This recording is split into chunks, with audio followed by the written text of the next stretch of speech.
Hello dear student. तो हम देख रहे थे CIPET Orissa botany MSc entrance 2022 का क्वेश्चन पेपर, जहां पे हम लोगों ने पार्ट फर्स्ट में 1 से 35 तक देख लिया था क्वेश्चन। अब हम देखने वाले हैं ये सेकेंड पार्ट में 35 से लेके 70 तक क्वेश्चन, उसका आंसर और एक्सप्लेनेशन जहां तक देने लाए रहे। ओके, तो चलिए देखते हैं 36 का क्वेश्चन कौन है। Which are the following part of the T phage it proteinaceous and contractile. तो देखिए T4 यानी बैक्टीरियोफेज आप पढ़ेंगे तो वहाँ पे देखेंगे कि जो उसका टेल फाइबर होता है वही कंडक्टाइल होता है और वही प्रोटीनेसियस इन नेचर होता है। ओके, तो इसका राइट आंसर ये होगा। अगला क्वेश्चन है the capsomere in the capsid of TMB are arrange around the nucleic acid core. तो देखिए around the nucleic acid core के बीच में बात करें, अगर नीचे का देखें तो वो हेलिकल रहता है, लेकिन न्यूक्लिक एसिड कोर के बारे में बात करें तो एक टायर्स के रूप में, जैसे ऐसे ऐसे रहेगा एक, फिर उसके नीचे ऐसे ऐसे, तो एक सक्सेसिव टायर्स के रूप में वो रहेगा। ठीक है, तो ये ही होना चाहिए मोस्ट करेक्टली। अगला question, the bacteria that assimilate CO2 without using radiant energy. तो वो CO2 यूज कर रहा है लेकिन सनलाइट नहीं यूज कर रहा है, वो एनर्जी अपना किसी भी ऑर्गेनिक मॉलिक्यूल के ऑक्सीडेशन से ले रहा है, तो वो क्या है, कीमोलिथोट्रॉफ है। क्या है, कीमोलिथोट्रॉप्स है। अगला क्वेश्चन है, which are the following is asexual reproduction structure in bacteria. तो आप बैक्टीरिया पढ़ेंगे मोस्टली जैसे कि जो रॉड शेप बैक्टीरिया हैं तो उनमें एक इंडोस्पोर स्ट्रक्चर बनता है जो बहुत ही रेजिस्टेंट मटेरियल होता है। जैसे दो ही चीज़ होता है, जैसे आपको पता होगा, एक होता है स्पोरोपोलिन और इंडोस्पोर जो बैक्टीरिया का होता है। इंडोस्पोर में डीपी कोलोनिक एसिड के वजह से इसको चाहे जितना हाई टेम्परेचर पे आप हीट कर दे ये डिग्रेडेड नहीं होता है, तो इंडोस्पोर इसका राइट आंसर होगा। अगला क्वेश्चन है, which are the following statement is true for Chara Coleochaete oedogonium. कोलेचीट oedogonium. तो देखिए दे है ब्रांच फिलामेंट, कारा में ब्रांच होता है, कोलियोचीट में हो सकता है, लेकिन उडोगोनियम अनब्रांच है, तो ये तो होगा नहीं। They are attached to substratum by the holdfast unit, इसको छोड़ देते हैं। They have chlorophyll a but do not contain chlorophyll b, तो ये गलत हो गया। They do not contain phycobiliprotein. तो देखिए फाइकोबिली प्रोटीन जो है साइनोफाइसी और रोडोफाइसी में होता है, तो ये तो सही बात लग रहा है, तो ये ज़्यादा करेक्ट लग रहा है। इसके साथ आप नहीं जाएंगे, तो डी सही है इसका। अगला क्वेश्चन है, सम क्रिप्टोफाइट एल्गी इम्पार्टेड रेड कलर, जैसे हिमेटोकोकस हो गया, क्लैमाडोमोनास निवेलिस हो गया, रेड स्नो, ब्लैक स्नो जैसे रेफिडोनोमा, वो किसके वजह से होते हैं। तो उसमें रेस्टिंग स्पोर हिमेटोक्रोम मिलते हैं। जो रेस्टिंग स्पोर होते हैं ना, जैसे एक क्लैमाडोमोनास हो गया, रेफिडोनोमा, उनके रेस्टिंग स्पोर में हिमेटोक्रोम पिगमेंट मिलता है, इसकी वजह से वो कलर देते हैं। ओके, तो अगला क्वेश्चन है, the asexual reproduction in Albugo अगर ड्यू टू फॉर्मेशन ऑफ। तो जो असेक्सुअल रिप्रोडक्शन एल्ब्यूगो में होता है वहाँ पे असेक्सुअल स्ट्रक्चर जैसे कि कोनिडिया देखने को मिलता है, जूस्पोर देखने को मिलता है, तो ये राइट आंसर होगा। अगला क्वेश्चन है, the term cycas is applied which of the following part of the Pinus. तो पाइनस का आप सीड देखेंगे तो उसमें बाइसकेट टाइप का होता है, तो वो विंग्ड होता है, जो पॉलन ग्रेन का या सीड का जो भी है, तो साइकस हम या विंग ऑफ पॉलन ग्रेन या सीड का जो होता है उसे हम बोल सकते हैं, तो ये सही है। अगला क्वेश्चन है, when a plant community become barren due to some external thrust और सक्सेशन। मतलब एक पहले कम्युनिटी थी, किसी वजह से वहाँ का प्लांट सक्सेशन पूरा जल गया, खत्म हो गया, वहाँ ओला बांदी कुछ भी हो गया, तो वहाँ पे फिर से सक्सेशन हो रहा है, तो उसे हम क्या बोलेंगे, सेकेंडरी सक्सेशन बोलेंगे। आप एक कमेंट सेक्शन में बताइए सेकेंडरी सक्सेशन के लिए पॉइनियर के रूप में कौन सा ऑर्गेनिज्म काम करेगा। हाँ, अगला क्वेश्चन है, in an ecosystem in which respiratory demand exceed the grass production the ecosystem shall have। तो कह रहा है भाई ग्रास प्रोडक्शन से ज़्यादा जितना बना नहीं पा रहा है उतना अपने रेस्पायरेशन में यूटिलाइज कर जा रहा है, तो नेट प्राइमरी प्रोडक्टिविटी तो एकदम घट ही गई, तो हाई नहीं होगा, ये low net production accumulated primary biomass, ये ए वाला सही होना चाहिए। ये देखिए डी के साथ बहुत लोग होंगे, एडिशनल कार्बन वो लेगा स्टैंडिंग बायोमास से, भाई कितना यूज करेगा, उसका प्रोडक्शन ही कम है, वो चाहे जितना ले ले एटमॉस्फेयर से कार्बन डाइऑक्साइड, वो कम ही प्रोड्यूस करने वाला है, ए ही होगा राइट आंसर। अगला क्वेश्चन है, the niche of species ecosystem term as. तो जो निके होता है एक इकोसिस्टम में, कहाँ गया क्वेश्चन, रुकिए एक मिनट, जो इकोसिस्टम में निके होता है, हाँ, तो अगला क्वेश्चन है, the niche of eco species ecosystem refer to as.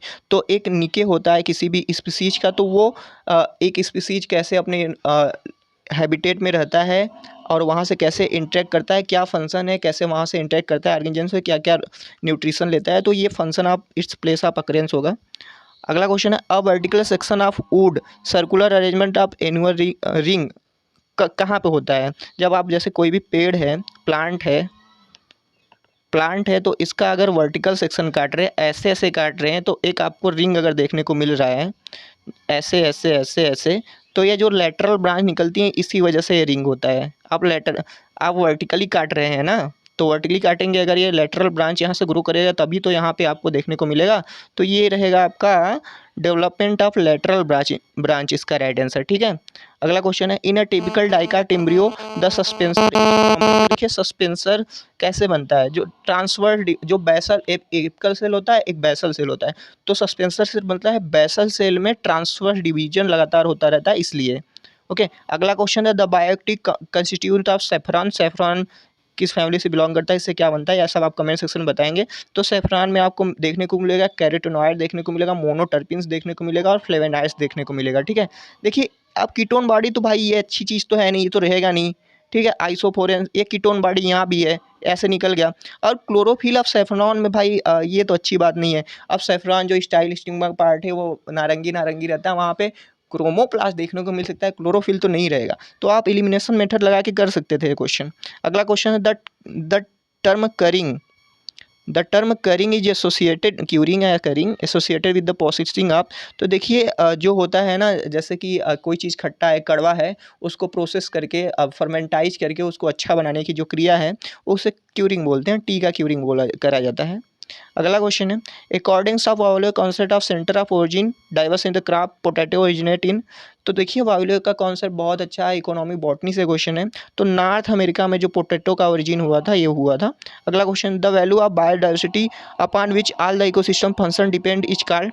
तो सारा जो बायोडाइवर्सिटी है उसका जो पहला वैल्यू है जिस पे सारा इकोसिस्टम डिपेंड है वो प्राइमरी वैल्यू है। सबसे पहला वैल्यू यही है इकोसिस्टम की भाई वो बायोडाइवर्सिटी हमारे लाइफ को सपोर्ट कर पाए, वो प्राइमरी वैल्यू कहलाता है। ठीक है, अगला क्वेश्चन है when the value of covariance of two variable equal to product of standard deviation the value of correlation. देखिए ये सबसे वैल्यू 0 से 1 के बीच में होनी चाहिए, जो भी हो आप कमेंट सेक्शन बताएंगे। अगला क्वेश्चन है in a sample of 400 replicate standard deviation of 5 the value of standard error. तो 5 बाई √400 कर देंगे, आपका वैल्यू आ जाएगा 0.25। तो यही राइट आंसर सी होगा। फार्मूला आप देख लेंगे जो भी है, फॉर्मूला लगाया, बताइए कौन सा फॉर्मूला लगाया मैंने।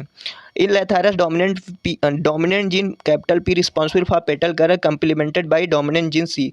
कह रहा है एक पी कलर को कलर देने के लिए पी एंड सी जब इंटरेक्ट करते हैं तभी कलर आता है। कह रहा है वाइट कलर कौन किस में से नहीं होगा, जहाँ पे अगर दोनों रिसेसिव रहेंगे एक में से, वो देखिए इसमें कलर होगा इसमें कलर होगा, क्योंकि पी एंड सी है, इसमें भी कलर होगा लेकिन इसमें कलर नहीं होगा, तो see the right answer here. अगला क्वेश्चन चलिए देखते हैं। Gene located on the same chromosome are called. Same chromosome भैया बहुत ही सिंपल क्वेश्चन, सेम क्रोमोसोम पे क्या कहते हैं भाई, मल्टीपल एलील बोलते हैं उसे, मल्टीपल एलील। ओके, अगला क्वेश्चन है in a large ear size of maize due to form of dominant gene. Okay, how many offspring in the F2 generation cell are typically intermediate size of ear. Intermediate size of ear देखिए इसे die hybrid car ratio से जैसे करें 9:3:3:1। तो देखिए ये तो dominant होगा, इंटरमीडिएट ये तो एकदम रिसेसिव होगा, इंटरमीडिएट में यही तीन बच रहा है। तो मेरे हिसाब से इंटरमीडिएट ये 6/16 आना चाहिए। बहुत लोग जाएंगे 3/16 के साथ, तो मेरे हिसाब से 6/16 राइट आंसर होना चाहिए इसका। ओके, चलिए अगले क्वेश्चन चलते हैं। When two genes are not separated during crossover, the appearance of recombinant type for the character controlled by said gene in next generation shall be। तो कह रहा है कि दो जीन है, क्रॉसिंग ओवर होता है लेकिन सेपरेशन नहीं होता है, तो दोनों एक साथ चले जाते हैं। तो अगले जनरेशन में नेक्स्ट जनरेशन में क्या होना चाहिए चांस। ये क्वेश्चन देखिए थोड़ा सा घुमाऊँ है, मैं तो समझ नहीं पा रहा हूँ, अगर आप समझ पा रहे तो कमेंट सेक्शन बताएंगे। इसका मेरे हिसाब से जितना भी होना चाहिए इसका कह सकते हैं 100% या 0% में से आंसर आएगा कुछ भी। ठीक है, the arginine rich nuclear histone protein इन, तो लाइसिन आर्जिनिन रिच जो होता है H1 जो लिंकर डीएनए होता है वही होता है। अगला क्वेश्चन है which of the following pigment is not present in thylakoid of the typical plant chloroplast. तो देखिए फोटोट्रोपिन हो गया, ये हो गया, ये हो गया, जियाजेंथिन ये नहीं होगा आपका थैलोकाइड में। ठीक है, चलिए अगला क्वेश्चन देखते हैं। A thin plate of cell oriented right angle to the axis of petiole of leaf occur due to maturation is called. तो पेटियोल के पास जो होता है, पेटियोल के पास जो रहता है वो जो आपका प्लेट लाइक स्ट्रक्चर वो क्या बनाता है, वो एब्सिशन लेयर बना। जैसे आपका मान लीजिए ये लीफ है, ठीक है, ये आपका है जो जुड़ा रहता है थोड़ा आपका स्टेम से, तो ये पेटियोल वाला लीफ है, तो यहाँ पे एब्सिशन लेयर बनेगा, तभी ये लीफ यहाँ से कट के नीचे गिरता है। अगला क्वेश्चन है when a seed so its responsiveness to light during germination. तो देखिए कोई भी सीड होता है जर्मिनेट करते वक्त अगर लाइट के प्रति रिस्पॉन्स करता है, उसको लाइट ज़रूरी होता है जर्मिनेट करने के लिए, तो वो कौन सा सीड होता है? वो सीड होता है आपका फोटोब्लास्टिक सीड। ठीक है, फोटोब्लास्टिक सीड, जिस सीड को जर्मिनेट करने के लिए उसे लाइट देंगे तो वो उसको जर्मिनेशन वहाँ पे देखने को मिलेगा आपको। अगला question, the white rust of crucifer by Albugo candida से होता है, सबको पता है। ठीक है, सिस्टोपस कैंडिडस अगर ऑप्शन आएगा तो वो कर सकते हैं एल्बुगो की जगह। और जो भी आप 3 ऑप्शन देख रहे हैं कमेंट सेक्शन में बताइए, फाइटोप्थोरा, पक्सीनिया, क्लेविसेप्स से क्या क्या होता है।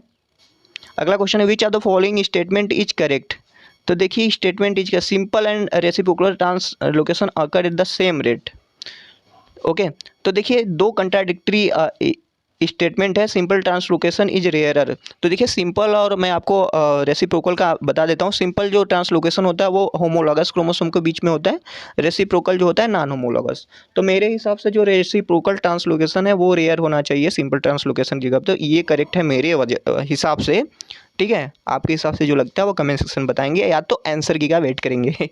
Okay, A plant with which following genomic constitute has a greater possibility of being sterile। तो भैया आपने पढ़ा होगा कि जो बनाना होता है स्टेराइल होता है क्योंकि वो ट्रिप्लॉयड होता है। तो ये देखिए ट्रिप्लॉयड है बनाना वाला, तो यही होगा सिंपल।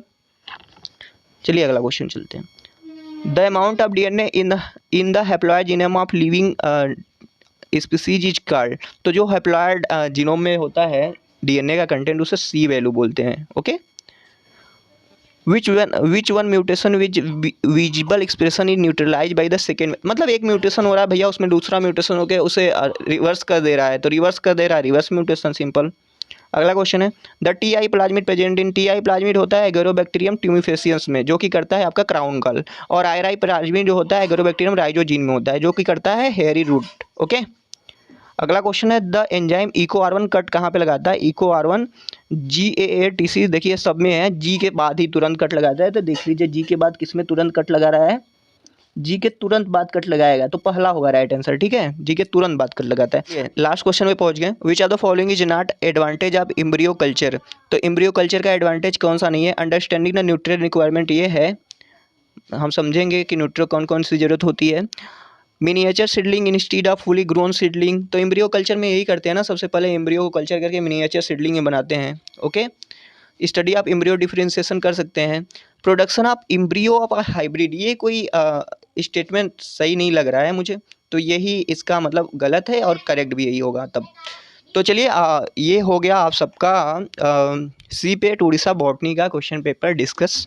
और क्वेश्चन काफ़ी मज़ेदार थे, थोड़े से टफ भी थे, तो आप सबको चिंता नहीं करनी है, आप सब अपना अच्छे से दे के आए हैं। तो देखिए मैं जो बताया हूँ आपको आंसर, हो सकता है कि उसमें से 2-3 आंसर गलत हो, तो उसको लेके टेंशन नहीं लेंगे, आंसर किया आएगा तो मिला लेंगे और हमें भी बता देंगे, हम भी जान जाएंगे, तो सही रहेगा। कमेंट सेक्शन में आप कमेंट करेंगे। ओके, चलता हूँ मैं। एक बात याद रखिए कि आज जैसा कि हमने प्रॉमिस किया था 8 अगस्त। ओके, तो आज मॉक टेस्ट होने वाला है फुल सिलेबस, जो कि एकदम पूरे नए क्वेश्चन है। टेलीग्राम ग्रुप का लिंक आपको डिस्क्रिप्शन बॉक्स में मिल जाएगा, वहाँ पे ज्वाइन हो जाएंगे। आइए मॉक टेस्ट दीजिए, अपने आप को एनालाइज कीजिए। ओके, चलता हूँ मैं, मिलूंगा आपसे नेक्स्ट वीडियो में। Thank you for watching this video.